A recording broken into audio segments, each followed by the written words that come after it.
What's up, guys? Welcome to Fight Fan Culture. I'm Tony Cortez, the Conqueror. Yo, what's good, guys? Another episode. It's your boy Isaac Lawrence. Hey, how's it going? Adam Araby here with Tony Cortez, like we just said. Yo, Tony, man, appreciate you for letting us come out. We're actually here at Icon MMA here in Moreno Valley. Thanks to Coach Sam for also letting us use the space. I think the first thing I just want to ask is, how you doing, man? You're good to be fighting this Saturday. How you feeling? I'm doing great, bro. I feel amazing. I feel ready to go. Usually I come into these fights like real angry and just fucking mad, but right now I just feel like happy to be here, happy to fight, happy to be a part of the show. So that's how I'm feeling right now. That's great, bro. That's great. What about you, Adam? You know, you drove a long way to come over here and do the pod. How you feeling? Man, I'm feeling great as always, dude. Like I said, this is like one of my favorite things to do is just sit down, getting to talk to cool fighters like Tony himself. And yeah, man, just getting the insight into, this young man's like incredible camp.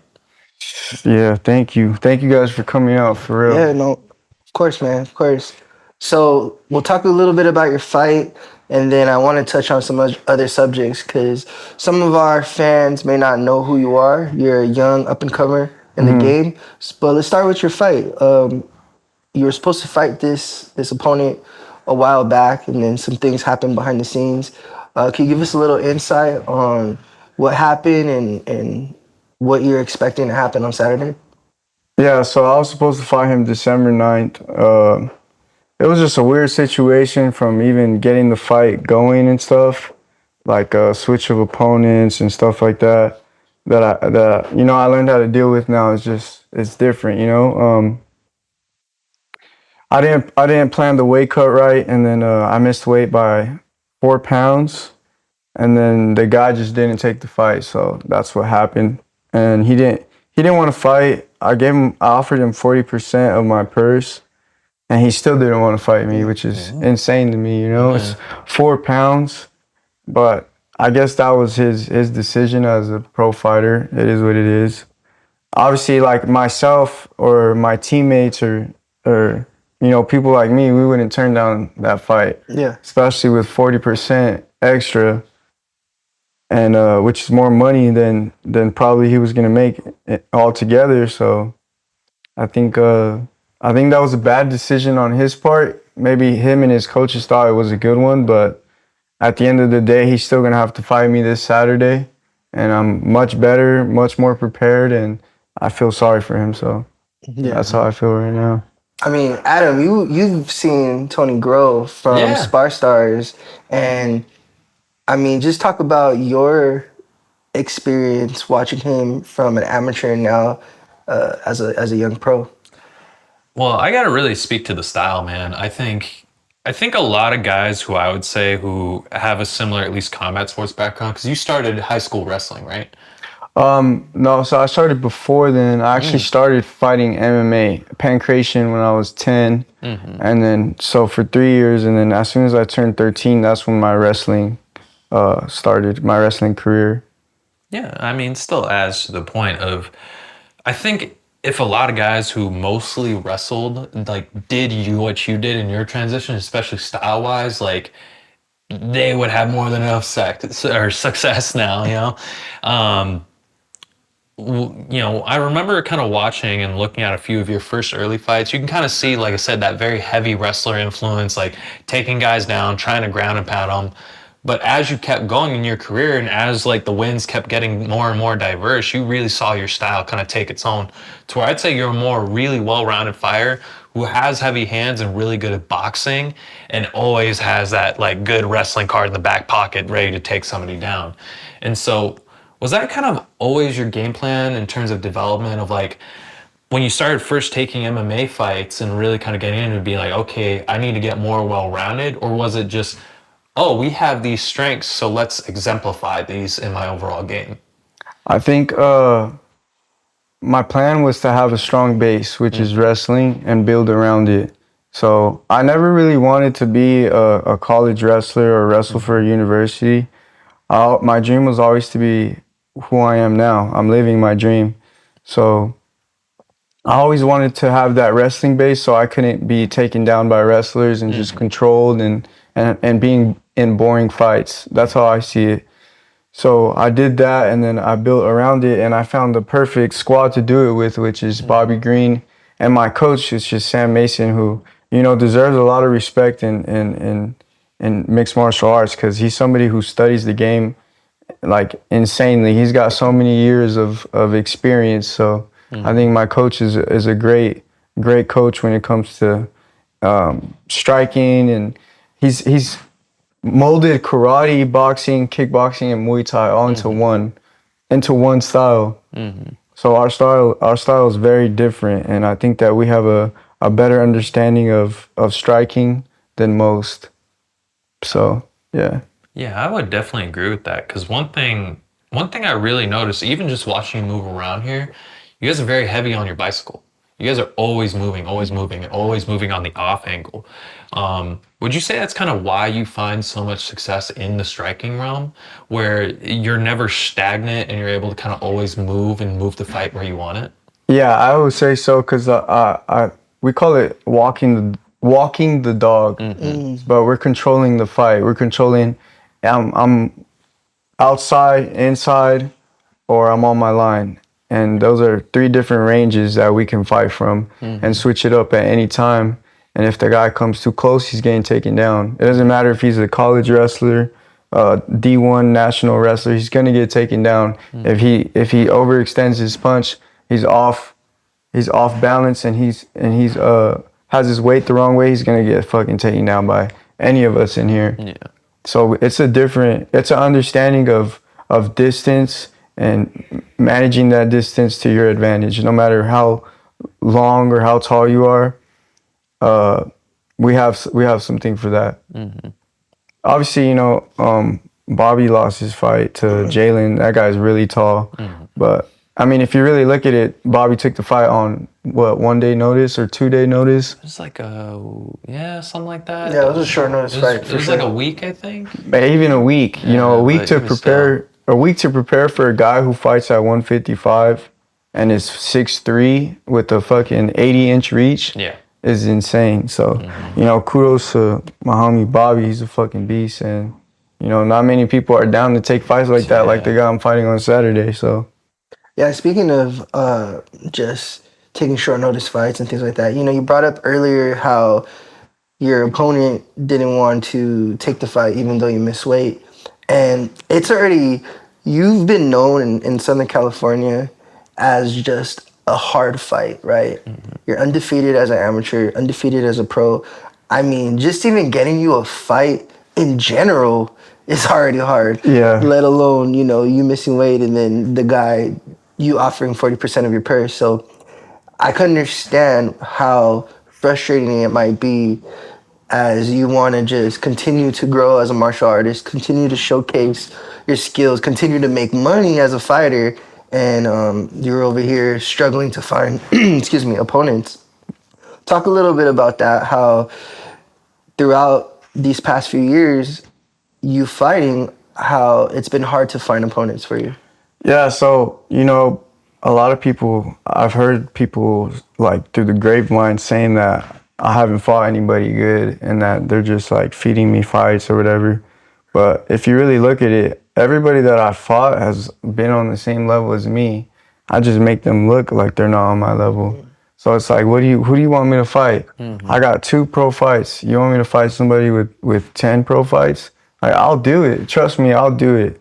I'll do it any day. I spar with the best fighters in the world every single day. There's not very many people that train here for a reason, because they can't hang.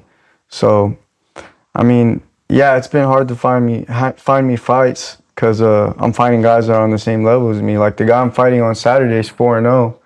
I'm gonna make him look like he's never fought before. You know what I mean? Like that's. But what was your question again? No, I was just, to your point, I was just talking about how hard it is to just get you fights in general. It is hard, because a lot of times when they do give me fights, I start to talk shit, and then all of a sudden the guy hurt his neck or something, and he goes to practice with the fucking neck brace on. That's actually happened. Damn. I mean, to your point, you brought up just you making your opponents not look like on your level. For the most part, if you look at your amateur record, a lot of those people that you beat are now champions. So it's not that you're fighting these cans. Like, you're fighting really, really good guys. They're just, like you said, you're just levels above. So, nah, man, I see you out there putting in the work on the amateur scene and now as a pro. I'm excited for Saturday. I can't wait to see what that fight looks like, because if it looks like the way that you're telling us it's going to look like, I'm excited to see what your trajectory looks like after that. Obviously, like when it comes to this fight, you know, I have a lot of pressure and a lot of fear for this, because there's so much pressure. You know, last fight I missed. There's so much on my mind. Last fight I missed weight. It's like, fuck, I cannot miss weight this fight.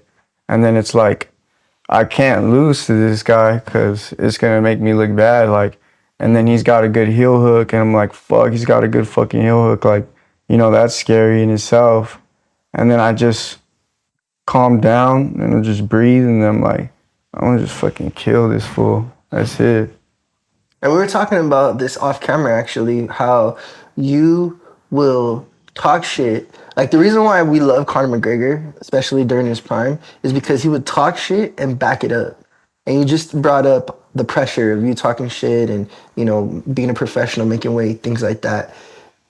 So I guess my question is, how are you able to continue to put that pressure on you and be okay? Like, is that something that you do purposely? It's just like natural? What is it that you're setting yourself up to, you have to either win or get embarrassed? Something that I learned about myself is that I'm kind of like how Kobe Bryant is. It's like that last second shot. That's how I am, you know, when I know I have to do something, it has to be done. I'm the guy that you're gonna call to get that shit done, you know? And that's how I truly feel about myself. Like, I'm that 3-pointer in the last second. So that's how they call those the closer. I'm the closer. There you go. So, Adam, The speaking of finisher. there you go. Speaking of trash talk, we were talking off camera about some of your favorite Tony trash talk. Can you give us some insight? I was waiting to get into it, man. That's how I became a fan of you, dude. That's how we were talking. We were talking before, the first fight that I saw you fight at was against Cesar Dash. And what got me interested in that, obviously, was the build up to that. And you just had like one of my favorite lines in MMA trash talk in general, which, and correct me if I'm misquoting, which was like, I'm gonna knock your ass out back to a 9-to-5 job. Which I thought was just one of the best lines, because it's like, especially for amateur MMA, obviously you guys aren't getting paid yet, and most guys have a day job and everything, and so they don't know how far they're gonna take this fighting thing. And so not only do you have the coldness of being like, I'm gonna make you quit the sport, you also gonna be like, I'm gonna make you give up on your dream and go back to like an office job. I don't know, I really love that line. So like, do these just like fly off your head? Do you practice them? Like, are you just out here like a battle rapper writing bars? Like, where do these come from? I could just like look at my opponent and, you know, pick apart certain things about that person that I just like think is funny or I don't like or something. And then and just start to fucking pick at it. Like the guy I'm fighting now is like super into anime. Yeah. I don't know. Are you guys into anime? I don't want to. I mean, I like old anime, like Yu-Gi-Oh and Dragon Ball Z, like the new stuff. Dragon Ball Z is the shit. I don't care. I'm an anime fan. Yeah, but I'm not like, I won't claim to be on the same level as other people. I'm just a fan of You won't get offended. I won't get offended. But you're not trying to fight me. You get me? So only reason I'll make fun of him for that is because he's trying to fight me.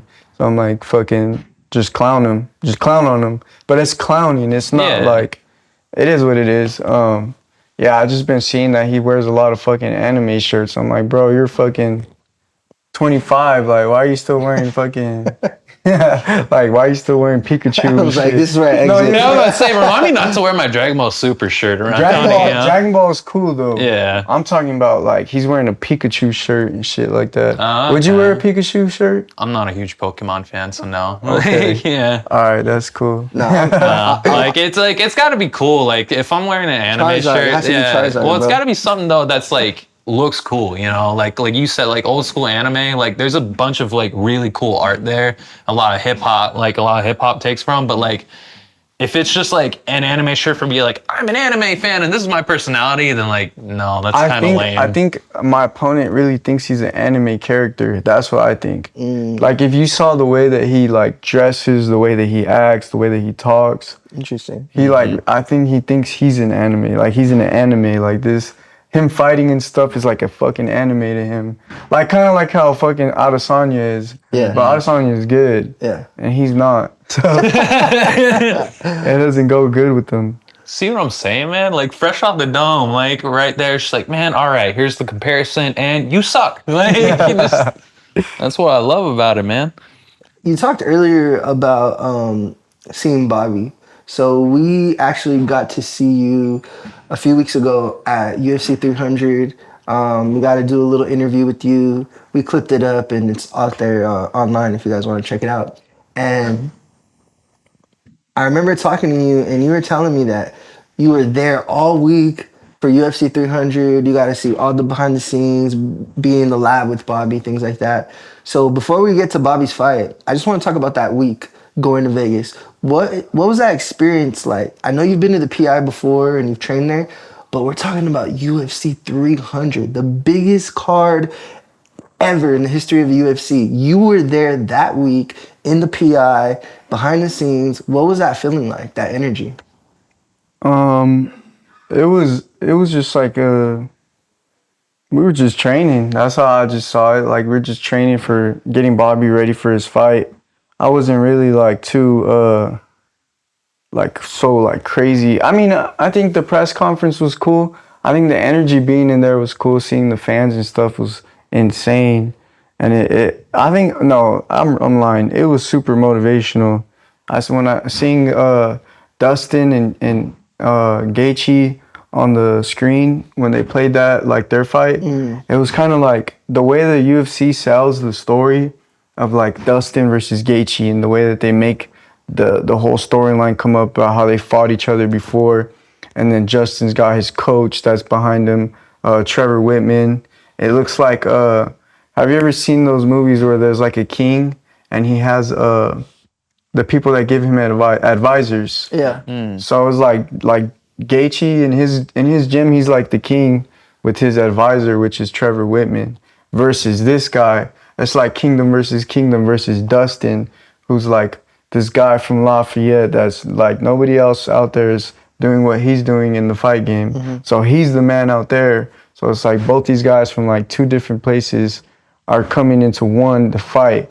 And then you got Max Holloway, how he's so in touch with his roots in Hawaii, and he's like kind of like indigenous to Hawaii and stuff, and he's like very happy about like putting his feet in the ground and grounding himself, and like he's just like this Hawaiian guy. And who did he fight? He fought Justin. He fought Justin. Yeah. Oh yeah, I'm tripping. But yeah, he fought Justin Gaethje, and then that was Gaethje's side. I don't know why I said Dustin. To be fair, you're cutting weight, you know. Yeah. No, but that guy's busy. But I mean, to your point as well, they did fight, and that was that set up the BMF fight, because that was the BMF fight. It was, if I'm not mistaken, it was Dustin and Gaethje fighting for the BMF belt. It was in Utah. So they were fighting in Utah for the BMF belt, and that's how Gaethje got the BMF belt. And then he put it up against Max. Yeah. But yeah, but the way that they sell the story though, that's what I'm talking about. Like how they portray these fighters. It's like, oh, he's like, this is him and this is the other guy. I like the way that the UFC sells their stories. It's pretty. They do a fucking good ass job of that shit. That's what gets it. Like the UFC, it's like number one in mixed martial arts. They're like the most expensive one or whatever. Yeah, they're worth their net worth is the most. I believe it's like right now it's estimated around 11 billion now. So imagine just 6 years ago or 8 years ago, I'm sorry, 2016 is when they sold the UFC 4.5 billion, or it was 4.125 billion. So let's just say 4.2 billion. Now they're double, almost triple what they were worth just 8 years ago. And on top of it too, you got to include the fact that they're owned by WME, who owns WWE, Netflix, TKO. every other giant brand out there. Like they have all the resources. Let's go down. Let's break down your teammate's fight against Jim Miller, man. An amazing fight. I think the first round was a little competitive. Bobby was still getting the better of Jim Miller, but by round number 2, it felt like he just got his timing and he just started just saucing on old boy. And Jim Miller's a tough dude, man. Tough dude. What was your perspective as a teammate watching that fight? That's exactly what I thought was gonna happen. You know, I'm a southpaw. I'm the same size as Jim Miller, and it's not hard to mimic his fighting style. You know, he's got a weird right hook, a good left overhand, and like a little inside leg kick and a head kick, and then he's just scrappy after that. So, you know, helping Bobby get ready for that fight was that shit was a cakewalk. You know, there in the beginning, he was struggling a little bit with the left hand, and then I threw it at him a bunch of more times, fucking like 1,000 times, and he finally fucking just started getting it and catching the timing. So once he got in there with that guy, it was like the same things, just like running his drills that he's been doing for 8 weeks. So that shit was easy for him, you know? Obviously, Jim Miller's tough. That's why he was able to stand there and take the punishment, but he got his ass whooped. And Adam, you being a MMA coach, what was your perspective on the technical side of what that fight looked like? Perfect example use of why Bobby Green's style and then the Philly shell works so well, especially against, like you stated before, you know, Jim Miller, who, you know, his strength is durability. It's not the crazy, complicated game that he has. You know, he's an OG of the game, but by the same token of being an OG on the game, you know, it's not crazy complicated to see his style. You know, it's southpaw, boxing heavy, ready to throw low kicks. I'll go to the ground with you too, but I'm trying to wear you down. And Bobby's movement was just absolutely on point, knowing how to kind of use the Philly shell. And what I really liked, because TJ Dillashaw pointed out, and I'm sure you can definitely speak to this sparring him, is I know he gets a lot of criticism for the hands down style, but because of Bobby's, I'd say, reach and athleticism, it benefits him so much in the fact that he's done it for so long, to where he's able to get a guy like Jim to basically keep pulling him out. And then every time Bobby would be kind of in these low angles where, again, I've seen people try to criticize it, but he makes it work, where he's able to take a step back and rip like with these odd kind of like, you could say uppercuts or kind of like overhand hooks, you know, to where, and then he's right out of there. And then the thing I really, really enjoyed of that fight that, you know, he really wanted to prove, and he even said it, he's like, no one thought I could kick, huh? Look at me now. And he's out here throwing like side kicks, but through kind of having, like you said, that kind of boxing karate style, he was able to throw the side kicks, and then when second, like there was that opening, you saw him just come right back at Jim with the hooks. And so I thought it was an incredible use of movement and really exemplifying the strengths of his style and how to bring an opponent who kind of moves forward into those really great counter punches. Yeah, man. Bobby impressed me just because I've seen fighters who have got knocked out the fight before, and they just look really timid. I mean, a great example would be Kobe Covington? not him. Volk. I'm sorry. Oh, Volk. yeah. So like Volk, right? Against, now granted, he's fighting Ilia Topuria, who's just a knockout machine, power guy. But he just got head kicked the fight before. Yep. It was only a few months until he fought Ilia Topuria.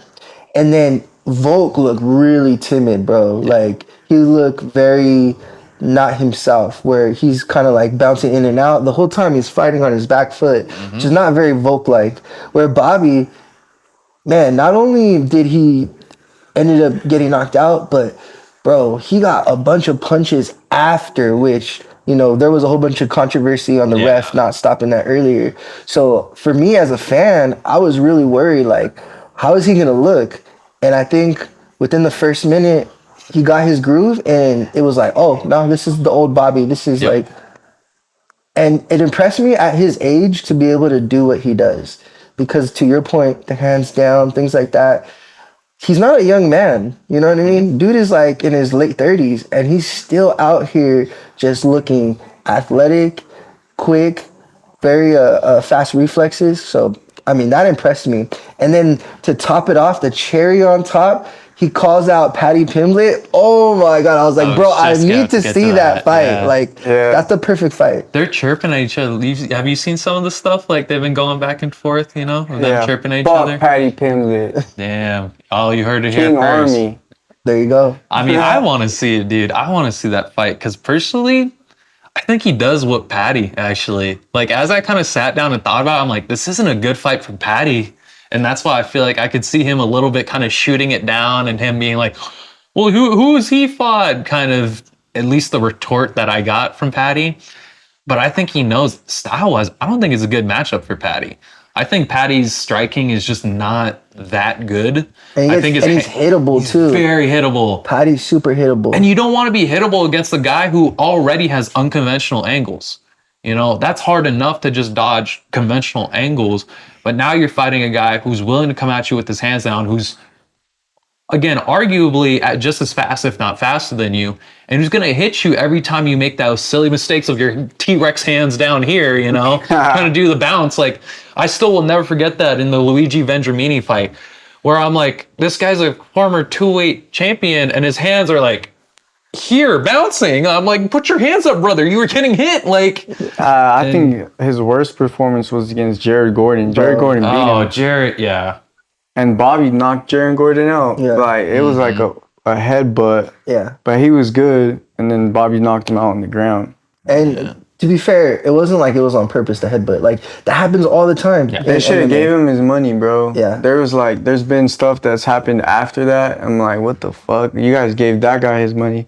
You guys should have gave my homie his money. And speaking of headbutts, I was watching the Max Holloway podcast with Joe Rogan, and he was talking about how Alexander Volkanovski, like, he's a rugby guy, right? Yeah. And he's always headbutting people, and it's not on purpose. It's just he goes in forward with his head, and you know, so it's like you said. Like, I don't think if it's accidental that they should be penalized for that. No. I mean, it's part of the game, man. You know. Well, like, think about the Kevin Holland Kyle Dawkins knockout, where Kevin Holland was knocked out from a headbutt. Yeah. But they call that a no contest. Yeah. Like, yeah, that's where, like, it gets tricky of, like, with the headbutt thing of, like, trying to penalize guys, because it's just, you never see an overt one. I'm not seeing anybody.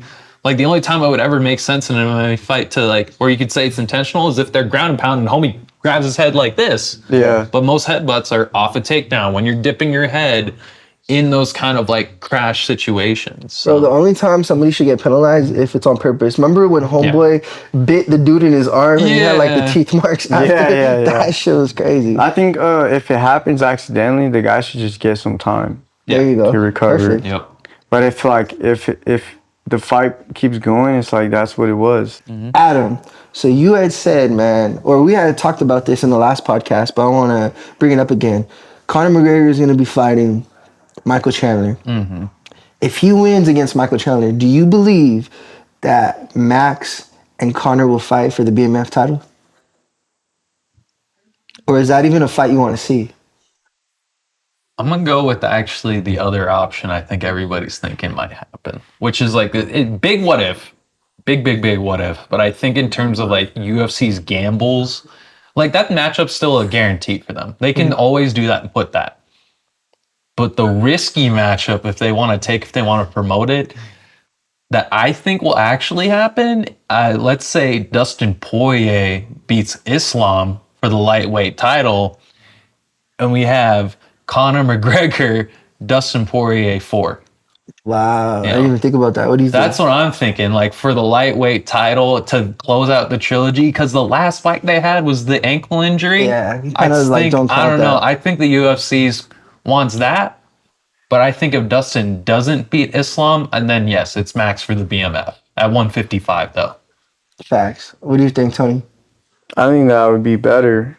in a perfect world that will happen. Hopefully Dustin does beat Islam. Yeah. I don't like those fucking cheaters. I feel like they're cheaters. What do you feel like how they cheat? I think they're on steroids and shit, and they just do like grimy, weird stuff. I mean, Yeah. there was that controversy when Volk had said something when he lost about Islam doing the IV, and that's not allowed in the UFC anymore once USADA had came. So there might be some validity to your theory here. I believe it, bro. Like, look at them. They look fucking... Yeah, like, everybody's like, oh, they train so hard, blah, blah, blah. It's like, you can only train crazy hard like that if you're on steroids. Some type of PED. Yeah. I could see that argument too, because I've heard these arguments specifically with some of the Dagestani fighters, more in their weight cutting, like you just stated, where you're looking at guys and you're like, okay, I see the output, but it also numbers wise sometimes doesn't make sense for how can you put that much output while draining yourself this amount and get back to this size in this amount of time. Sometimes maybe they got something we don't know, but sometimes the waters get a little muddy there. So I have heard those like criticism and controversy. And as I kind of look at them on the eyeball test, it holds some water, at least to me. Like you look at some of those guys post weight cut and you're like, it don't even make sense. Like how you were dying on the scale, like not that long ago. Like some people say 12 hours, but really, 4 to 8, you see some of these guys rehydrate and you're like, you should not be recovering that quick. But so we see some improving. Like Russians are known for cheating too. They're literally banned from the Olympics. So it's like something that they do, Hey, man. What's the saying? If Look you ain't at- cheating, you ain't trying? Look at Armin Sarukian. Tell me that guy's not on fucking steroids. We just... He looks like a steroid. is he Armenian Russian? He's Armenian, yeah. yeah. Armenian Russian, I think, right? Those, bro, Armenians are deep, especially in like LA and shit. Yeah, no, we actually filmed some stuff with Armin. He was at KD MMA in Montrose, right next to Glendale. Bro, that's basically like Armenia right there. Yeah. You have a video of him shooting up steroids? Nah, man, I could not confirm that we saw him shooting up any steroids. Come on, just say the truth. I wish I knew that information, but I'm sorry, man. We don't know. Armin was, you hear him say it? He said Armin was on steroids. He's got a video. Tony out here exposing us. It's all right, man. I gave him the steroids, bro. How do you think I pay for all these cameras? Okay. Like, You gotta You sell them. swing steroids? You want them? Oh, okay. All right. I'm a real one. Armin's not. Nah, but man, there's a lot of exciting fights coming up. I have a couple more questions, and then we'll wrap it up. I do want to talk about another fight that's coming up, actually on the same card as the Conor fight. We just saw Jamal Hill get knocked out by Alex Pereira, and he's gonna fight, dude. Khalil Roundtree. He's gonna get knocked out again. So that was my question. Like, what do you think is gonna happen? I think he's gonna get knocked out again. I like Jamal Hill, but I don't know what's up with him, man. Fucking Khalil Rountree's a fucking dog. Dude, he's a beast, bro. He's crazy. You saw that knee stomp where he just fucking Yeah. that. I remember when he went to Thailand and then he came back. I think he was there for like 6 months or whatever. He came back and then just had that like Thai style boxing. It was just, I think that was against Eric Anders, right? Yep. And was just beating Your the boy. shit out of him.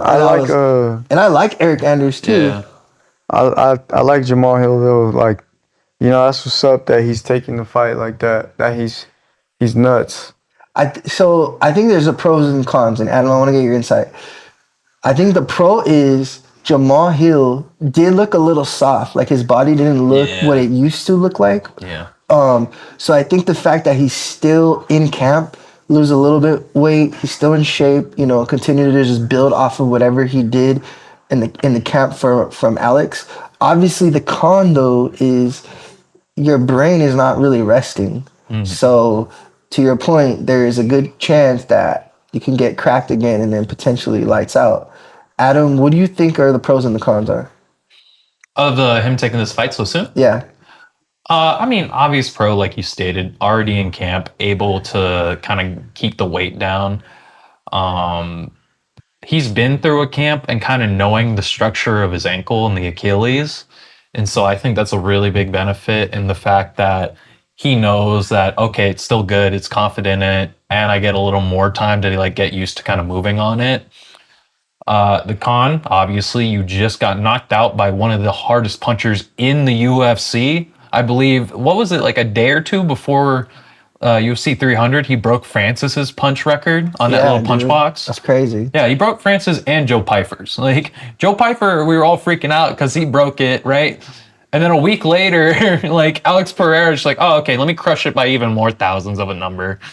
And so that's where it plays in against. But I don't think this is such a gimme fight for Khalil as people think. Like, Khalil is good. Don't get me wrong. Khalil, since going to Thailand, has just become on an absolute tear. I actually follow this one guy on Instagram. His name is, I think it's Real Max Edits. And he's like, shout out to that guy. Where he'll make like these edits of guys in their whole UFC careers, like from start to finish and their whole record. And if you look at Khalil, you know, when he did come back from Thailand, there was that big upswing, but there was a few losses in there as well. Yeah. He's not this indomitable, invulnerable opponent now that he's went to Thailand. And also, too, we're forgetting Khalil was considering retirement, I believe, a year or two ago. Mm-hmm. And then, I mean, thank goodness he stayed on the tear. I've enjoyed the knockouts as a fan, and this matchup. But he's not a young guy either, too. And Jamal's the faster guy. And again, if we're going by eyeball tests, Jamal outsprints him by country miles in terms of speed. But Khalil's a strong, strong guy who, if I think he can close the distance. Yeah, he's explosive. I think that's going to be his advantage, and keep trying to like just weigh on Jamal and clinch, you know, throw the elbows, make it a really, really uncomfortable, dirty fight for Jamal and not let his movement get off. I think it's really great. But I think in terms of his stock, it's one of the smarter moves, actually. Because he loses. Are any of us surprised? No. You know, you just predicted the potential loss. I'm sure you're leaning more towards Khalil. Yeah. He wins. That's a big payoff. But if payoff. You're trying to get back to the title, this is probably not the smartest move, right? To get into a fight like this. Potentially, but you also got to think of the hype now with Poatan of who's his next opponent. Are we trying to see Jamal again instantly? No. But if he comes back like this guy just got knocked out, goes and knocks out Khalil, we're in that conversation again. I think if Khalil does what he should do, which is knock out Jamal, I think we're looking at Poatan versus Khalil? Khalil, yeah. Because he already beat Yuri. So there's nobody else. But now people are calling for him at heavyweight. Oh yeah, man. They're saying triple champ status, so I don't know. Well, I know you got to get out of here, so we'll wrap it up. We're gonna have to save that topic for another day because that's a whole deep dive on itself. Before we let you get out of here, is there anything that you want to say to the fans? Where can they watch your fight? Any last words you want to just say to Mauricio? You know, thank you to all my fans and especially my sponsors for helping me out, helping me get to this fight, you know, helping me be ready. And, you know, if you guys want to watch my fight, it's going to be on Fuse TV, Combate Global. I'm fighting Mauricio Ríos. And I'm going to fucking drill a hole through his face with my hands and my knees and my elbows. I'm going to hurt him really bad. I'm going to make him think about quitting MMA and becoming a coach. I'm going to make him fucking have nightmares about me for the rest of his life. He's going to see somebody in my skin color and crawl under the fucking desk and hide in a ball. You know, he's going to be scared of me for the rest of his life. He's going to know my name. He's going to remember my name to the day that he dies. He's going to tell his grandchildren about me, and they're going to tell their grandchildren about me, about how I beat up their great-great-granddaddy. So tune in.